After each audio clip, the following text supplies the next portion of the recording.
गांधी सोचते थे कि इंडिया को लीड करने के लिए Nehru is the right person. इतना पॉलिटिक्स हुआ था, इन्होंने डिवाइड किया कंट्री को। हम बहुत खुश हैं the kind of response it is getting. So सारा unit crew everyone is very happy, very excited about it कि इतना अच्छा रिस्पॉन्स मिला। हमें उम्मीद थी थोड़ी, और वैसे ही निकला, क्योंकि इतना वास्ट स्केल पे था। और मैं सोचता था निखिल सर आएंगे कुछ दिन, पर he was there throughout the show. He was directing throughout the show, involve all 120 days. So वो हार्ड वर्क का रिजल्ट आ गया। और अमेजिंग शो है। मुझे खुद अच्छा लगा एज अ पर्सन कि इतना अच्छा शो है। So we are very happy the kind of response we are getting. ये कैरेक्टर, जब भी कोई कैरेक्टर मिलता है, किरदार मिलता है, तो आप उसको पूरा जीना चाहते हो। उसकी जो पूरे विचार हैं, थॉट्स हैं, आइडियोलॉजी, वो सब लाना चाहते हो। ये कोई सिर्फ एक कैरेक्टर नहीं है। मौलाना आज़ाद बिग फिगर, तो उसके लिए मेरे को उसका बचपन से लेके मतलब जहाँ तक ये कहानी है वहाँ तक पूरी स्टडी करनी पड़ी। और उनके पूरे, आप एक टाइम कैरेक्टर के साथ एक हो जाते हो। आप सोचने लग जाते हो कि मौलाना आज़ाद कैसे सोचते होंगे या कैसे रिएक्ट करते होंगे।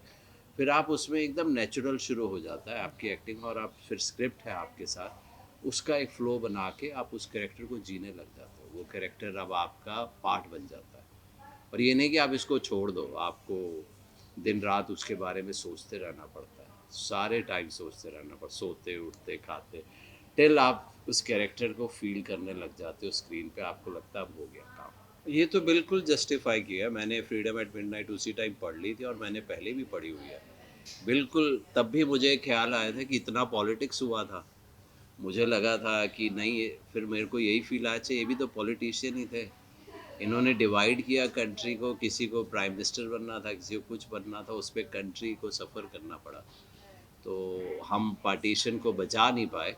और ये ज़रूर था कि उनको रियलाइज़ नहीं हुआ कि पार्टीशन के बाद इतनी ट्रेजेडीज़ हो जाएंगी, इतना कुछ हो जाएगा। तो ये तो पूरी तरह से जस्टिफाई किया है। उसमें मैं मौलाना के कैरेक्टर को मैंने इतना नहीं देखा था फ्रीडम एट मिडनाइट में, इतनी तवज्जो थी। पर फिर मैंने उनके बारे में पढ़ के देन आई रियलाइज्ड कि what role he played in this time, because वो इससे पहले कांग्रेस का प्रेसिडेंट था टिल 46। ये जो मेन टाइम आया था, देन ही गेव अप।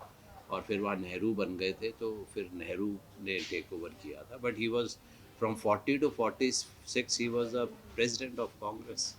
हाँ, गांधी जी का मैंने बहुत पढ़ा है, क्योंकि मैं संतोषी सर की फिल्म में नेहरू का किरदार प्ले किया था गांधी गोडसे में। तो मेरे तब भी बहुत पढ़ा। तो इस बारे में ये था, गांधी सोचते थे कि इंडिया को लीड करने के लिए Nehru is the right person, क्योंकि वो पढ़े लिखे हैं, लंदन में थे, and he is well educated. आगे जब इंटरनेशनल फोरम पे जाएगा, Nehru can represent more. Sardar Patel is a grass root leader, वो यहाँ कंट्री के लिए काम करने के लिए। तो गांधी जी अपनी जगह बिल्कुल सही थे। अब ये लोगों तक क्या मैसेज गया है, लोग सोच रहे हैं कि हाँ उन्हें क्यों नहीं बनाया, इसे क्यों नहीं बनाया, ये अपना अपना इंटरप्रिटेशन है। और हमने भी ऐसे ही दिखाया है, अपना अपना इंटरप्रिटेशन है। मौलाना भी मतलब in case he was okay कि नेहरू बन जाए, क्योंकि Nehru is much bigger leader.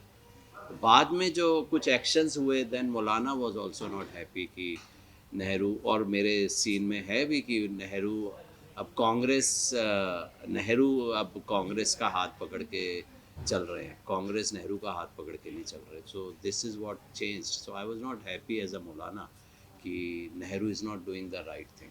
अब मुझे ये मैं सोच सकता हूँ, क्योंकि अब मैंने भी खुद भी नेहरू प्ले किया था, मैंने निखिल सर को भी, मैंने भी नेहरू प्ले किया। पर एक ये हो सकता है कि एक यंग एक्टर को नेहरू लेना, एक तो उसका यंग, इन्होंने कहा भी था हम सीरीज़ यूथ के लिए बना रहे हैं, तो शायद young people can associate much with the younger actor who is playing Nehru. एक आध होने चाहिए young actors who are playing that role, बाकी सारे एज ग्रुप के हो जाएंगे। People will may not identify, वो हम लोगों के उसके साथ शायद आइडेंटिफाई करें। उसका भी शो भी आया था। So these are other things, and he did a great job मेरे हिसाब से as a young to play that age, I think. और वो बहुत मेहनत से उसने काम किया इस पर, हमने देखा है सेट पे। सो वो अपने कॉल्स हैं, they can take any one, वो उनका भी हो सकते हैं। पर हमें लगा नहीं कि कोई यंग एक्टर है, हमें लगा नेहरू ही है। We never felt that. नहीं, वो भी उसी पक्ष में ही था। ये मौलाना नेहरू एक साथ ही हैं, पर ये था कि अच्छा मौलाना प्ले करना, मैंने कभी अपने को मौलाना नहीं देखा या मैंने कभी अपने को नेहरू भी नहीं देखा था। वो संतोषी सर को दिखे मैं तो सोचता भी नहीं कभी। और मौलाना सोचना मुझे भी पता नहीं। मुझे सीधा आया कि निखिल सर और वो चैनल चाह रहे हैं कि you just do a test, they want you. मैं मौलाना का, बट फिर जब मैंने मौलाना को पढ़ा ना, मैं पर्सनली बहुत आइडेंटिफाई करता हूँ उनके थॉट्स और व्यूज से। मैं बहुत ज़्यादा आइडेंटिफाई करता हूँ। मैं एकदम वही हूँ जो ही थिंक्स। उसमें भी हम नेहरू थे, पटेल थे, सब कैरेक्टर्स थे। पर उधर गांधी गोडसे की स्टोरी थी और हम इधर थे कि ये आफ्टर ये था कि अगर गांधी ना मरे, उसका प्लॉट ये था गांधी सपोज ना मरते तो क्या होता। तो वहाँ से ये स्टोरी शुरू हुई थी। मेरे लर्निंग है मेरे प्रोजेक्ट्स की। जैसे मैं कहीं किसी रोज़ जब बालाजी का शो किया था, तो वही मैं हर किसी को एग्जाम्पल लर्न करते हो ना प्रोजेक्ट से। तो जब मेरे को इतनी पॉपुलर, जब मैं बोरीवली रहता था, मैं कहीं जाता था, मैं जा नहीं पाता था। There were people will surround me, autograph, ये ग्राफ, कहीं जाऊँ। तो मैंने कहा इतना पॉपुलर हो गया मैं, ये तो शो मेरे को, मैं आई गॉट द फेम। पर जब शो ऑफ एयर हुआ, मैंने देखा लोग भूल गए। तो वो मैंने उससे लर्न किया कि फेम इतना टेम्परेरी है, तो मुझे अब कोई फ़र्क नहीं पड़ता है। कल को major popularity, I know till you are working people will, otherwise they will forget you.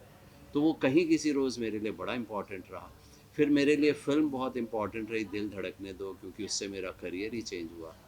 Then the family man जो आया था, बिकॉज हमें लगता है हमने वेब सीरीज़ की फाउंडेशन रखी थी with family. So these are my important landmarks.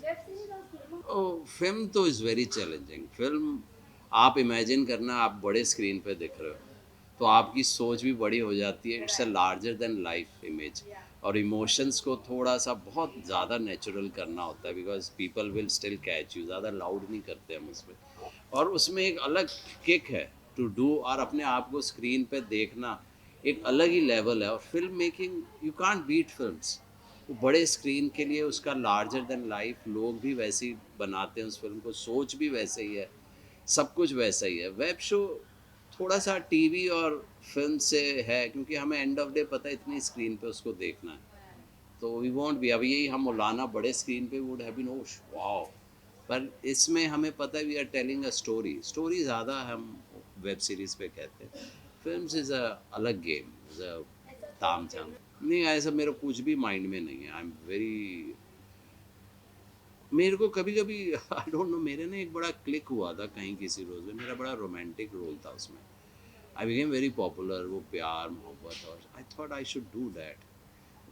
थोड़ा एज मेच्योर्ड एज ग्रुप का romance with the other, I can play with various emotions of that. कि बनते भी नहीं ऐसे शोज, पर it will be very interesting. जैसे इजाज़त थी या और अदर फिल्म से, I want to play that roles. Light music, romance, enjoyable, not all negative, spy, thriller, ये वो। So that is genre I want to, मुझे लगता है शायद that I may click well in that। Show के बारे में तो मैं कहूँगा इसको देखते रहिए, प्यार देते रहिए। सीज़न 2 भी आना है, सो तब तक तो इसको देखते रहिए आई थिंक। और धीरे धीरे इसे समझिए, एकदम फैक्ट्स दिखाए हैं इसमें।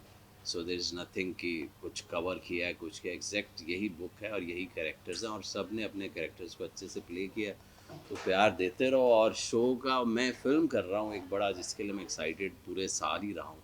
एक तेलुगु फिल्म है Mirae, it's a big film. तो वो फिल्म आएगी 18 अप्रैल को, तो उसकी कुछ शूटिंग रह गई है, and I will be finishing of that project. And वो प्रोजेक्ट के लिए मैं बहुत एक्साइटेड रहूँगा, बिकॉज